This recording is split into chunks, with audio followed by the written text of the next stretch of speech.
우리가 살다 보면 위기를 당합니다. 그 위기도 참 다양해요. 어떤 사람은 물질의 위기를 당하고, 또 어떤 사람은 질병의 위기를 당하고, 또 어떤 사람은 가정이 깨어지는 아픔을 겪기도 하고, 사업의 위기, 자녀의 위기 등 다양한 위기들이 우리 삶에 찾아오게 됩니다.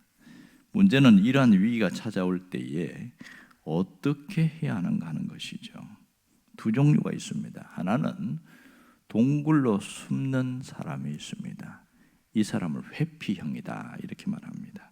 문제와 직면하지 않고 무조건 피하려는 유형입니다. 시간이 가면 해결되겠지 이런 사람인 거죠. 또 하나는 맞서는 사람입니다. 결투형이라고 할 수 있겠죠. 문제 앞에서 어떻게 해서든지 뚫고 나가려는 그런 유형입니다. 우리는 문제가 생기면 어떻게 하는지 자신을 돌아봐야 됩니다. 회피하려고 하는 사람인가 아니면 직면하는 사람인가, 굉장히 중요한 일이죠. 오늘 다니엘은 후자였습니다. 문제가 생겼을 때에 그 문제를 직면해서 뚫고 나가려는 그런 사람이었습니다.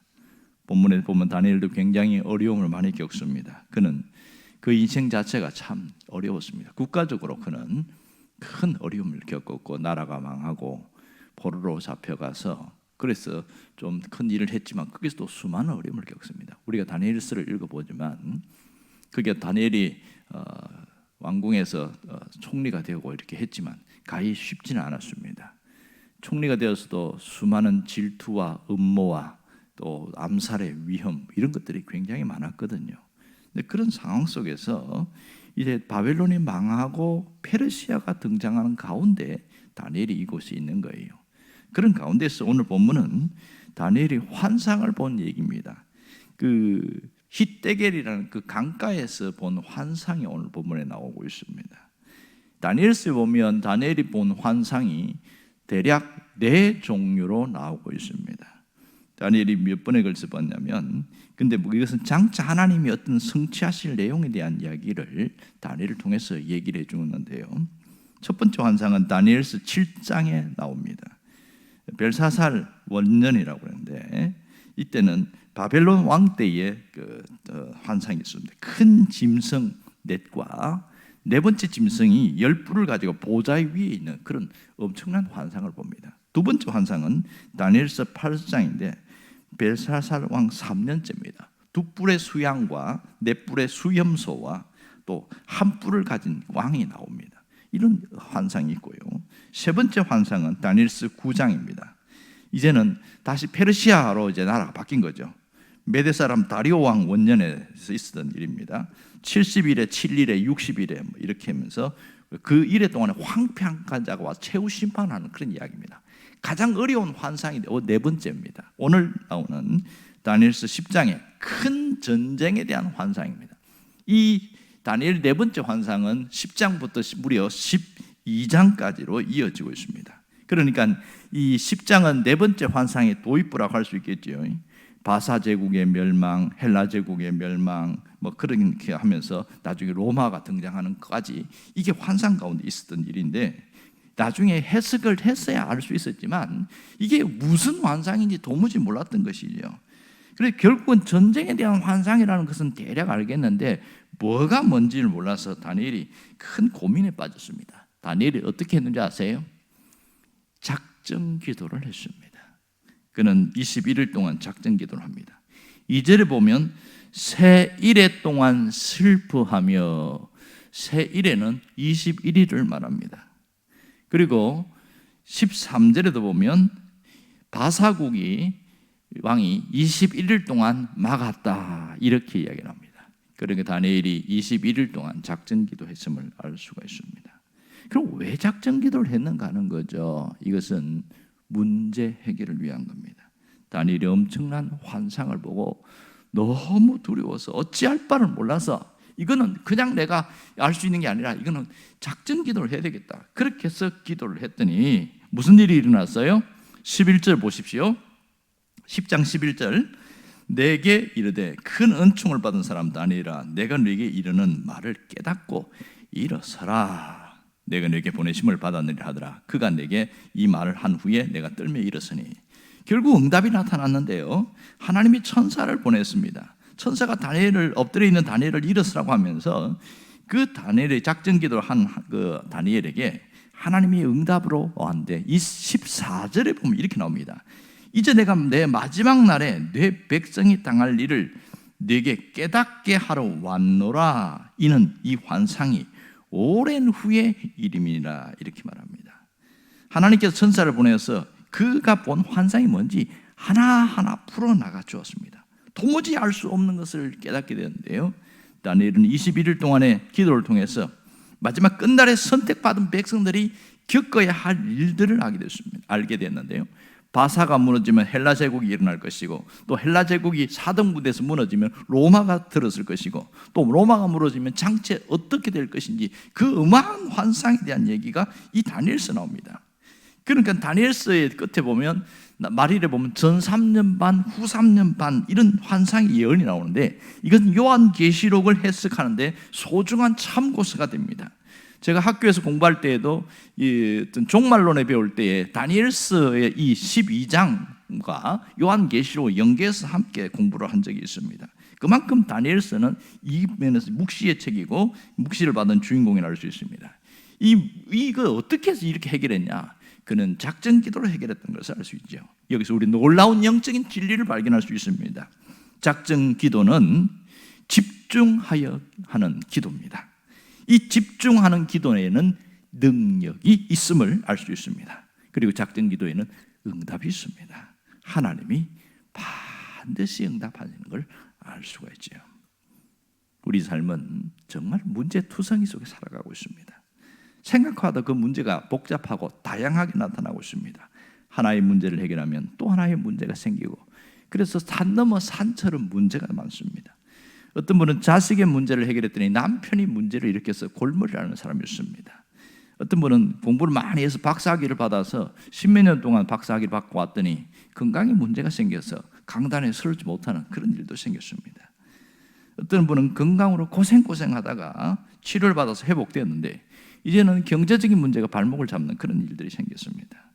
또 어떤 분은 직장이 없었다가 남편이 직장을 구했는데 갑자기 집주인이 아파트 전세금을 2배나 올려달라고 해서 이 골치 아픈 일들이 생기는 그런 일들이 한숨을 쉬는 걸 봤습니다. 우리의 삶은 끊임없이 문제 속에 살아갑니다. 하지만 믿음의 사람은 문제 속에서도 좌절하지 않는다는 것이 특징입니다. 주저하지 않습니다. 그럼 어떻게 합니까? 믿음의 사람은 문제 해결을 위해서 기도의 자리에 나아가고 있습니다. 이게 특징이죠. 기독교인들이 가장 신앙생활하면서 듣는 것이 뭐냐면 기도입니다. 기도는 성경이 흐르는 중심 주제 중에 하나입니다. 사실은 이 땅에 있는 종교에는 기도가 없는 종교는 없습니다. 나름대로 다 기도의 형태가 다를 뿐이지 종교마다 기도가 있는 것은 마찬가지예요. 그러나 기독교에서의 기도와 세상 종교의 기도와 차이점이 뭔지 아세요? 세상 종교의 기도의 출발은 나입니다. 나에서부터 출발하고 내가 복받고 내가 잘 되고 이게 모든 것이 그렇게 되는데, 기독교의 기도의 동기는 인간에서 출발하지 않고 하나님을 아는 데서 시작한다는 것이 특징입니다. 기독교 신앙에서 기도는 하나님 아버지 앞에 자기 내면의 깊은 생각들을 쏟아 놓는 것입니다. 특별히 어떤 문제가 생길 때 어떻게 기도해야 하는가, 우리가 이걸 고민해야 됩니다. 문제 해결을 위한 기도 중에 하나가 작정 기도입니다. 여러분, 작정 기도를 왜 합니까? 우리가 기도하는 것은 내 힘과 내 방법으로 하는 것이 아니라 하나님이 주신 개입하시는 영적인 사건이라는 것을 알기 때문입니다. 이러면서 작정 기도는 어떤 기간을 정해놓고 하는 집중 기도로 할 수 있지요. 다니엘처럼 이렇게 집중해서 기도할 것, 이걸 작정 기도라고 말합니다. 제가 초청주의를 앞두고 어마어마한 사단의 방해를 받아서 굉장히 힘든 시간을 보낸 적이 있습니다. 문제가 여기저기서 터지고 어려움을 당하고 시험을 당하고 또 저까지 몸이 막 아프고 막 이런 일을 당하는데 정신이 하나도 없는 거예요. 그러면서 내가 무슨 생각이 드냐면, 만일 내가 큰 행사를 앞두고 작정 기도를 했다면 어떻게 되었을까, 이런 생각에 상당히 뼈저리게 아픔 느끼는 적이 있습니다. 특별히 이 작정 기도는 문제가 쌓일 때에 그 문제를 해결하라는 하나님의 사인인 것을 알 수가 있습니다. 여러분, 작전 기도는 신앙생활에 굉장히 큰 유익이 있다는 것을 알아야 합니다. 보면 하나는 작전 기도는 가장 첫 번째는 하나님의 개입하심을 간절하게 요구하는 겁니다. 어떤 분은 이렇게 표현하더만요. 나의 전쟁에서 여호와의 전쟁으로 바뀌게 하는 것이 작전 기도다, 이렇게 표현하는 분을 봤어요. 그분이 자신이 이제 큰 교회적인 문제를 놓고 기도하는데 정리를 하는 걸 보니까 이렇게 기도하면 이 싸움이 하나님의 이름과 하나님의 명예를 위한 이름으로 바뀌게 되더라. 결과는 이미 주어졌고 단지 우리에게 응답이 오는 것은 시기의 문제일 것이고 하나님의 타이밍만 남아있을 것이다, 그 얘기를 하는 거예요. 그분이 한 그 얘기를 보니까 출애굽기 14장 이야기를 하면서 홍해 앞에서의 이스라엘 백성들이 이야기를 하더라고요. 그들에게 이 모세가 뭐라고 했었냐면 너희는 두려워하지 말라, 여호와의 구원을 보라. 그러면서 여호와께서 너희를 위하여 싸우시리라. 그러면 이 모든 것이 기도를 하면 내 문제가 하나님의 개입하심으로 넘어간다는 거예요. 그렇게 하면서 자신이 해결했던 얘기를 하는 겁니다.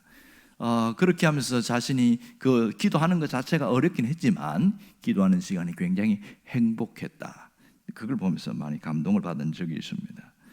또한 작전 기도를 하면 달라지는 게 있는데 그게 뭐냐면 겸손해집니다. 기도하면 상당히 겸손해집니다. 오늘 여기 12절에도 보면 내가 깨달으려 하여 내 하나님 앞에 스스로 겸비하기로 결심한 첫날부터, 이렇게 이야기하죠.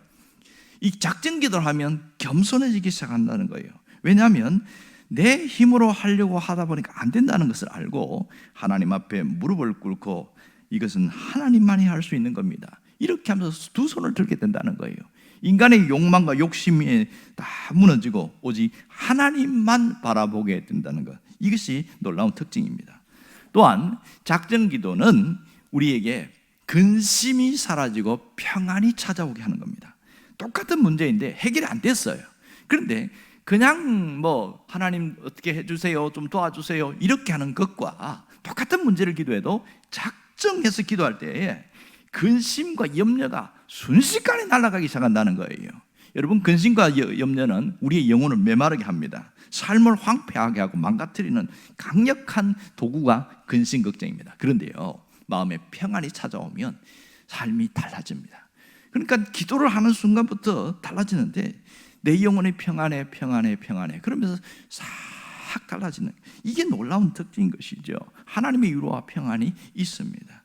또한 기도하면 삶의 여백이 생겨요. 삶의 여백.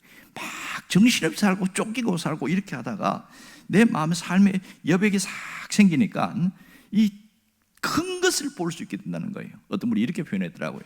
정신없이 살다가 나무만 보면서 살다가 작전 기도를 하다 보니까 숲을 보게 되더라, 이런 얘기를 하는 겁니다. 정말 이렇게 기도하면 모든 주인이 내가 아니라 나의 주인이 주님이신 것을 분명히 깨닫는 이 삶의 여백이 생기기 때문에 놀라운 것이지요. 놀라운 것은 작전 기도하면 그 기도 결과에 대해서 순종하게 된다는 겁니다. 기도하고 결정한 것은 하나님이 내게 베풀어 주신 최선의 길이라고 믿게 되는 것이죠. 여러분, 믿음이라는 것은 뒤를 돌아보지 않는 겁니다. 무언가 결정하고 뒤를 돌아보지 않는 것, 그것이 우리가 내가 스스로 할 수 없는 거예요. 그러나 기도를 많이 한 사람은 어떤 결과든지 하나님께 순종하게 된다는 거예요.